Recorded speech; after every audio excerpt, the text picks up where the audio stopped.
अस्सलाम वालेकुम। कैसे हैं आप? उम्मीद है ठीक होंगे।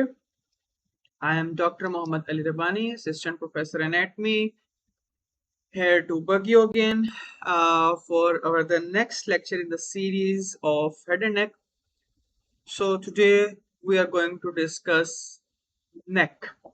We are going to start neck, and inshallah we will continue this topic for a period of 3 days.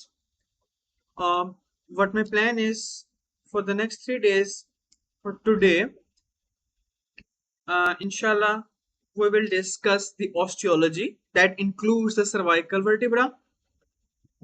Apart from cervical vertebra, I will discuss the two bones that were left in the previous lectures, that is the mandible and hyoid bone.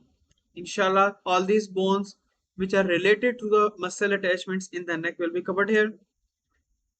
Then we will have a brief account of the skin, any features that are visible on the surface, and subcutaneous tissue and basic structures, the lymphatics and cutaneous nerves that are present on that surface.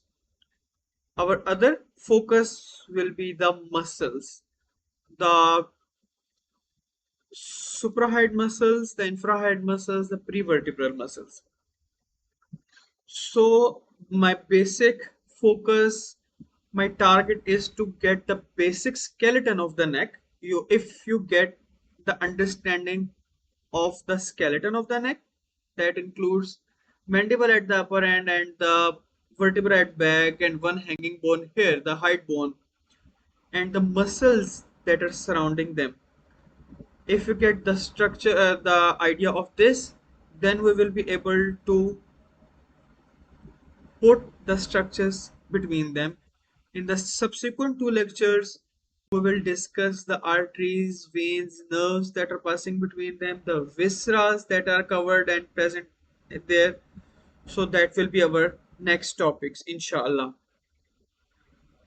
So let's start with osteology.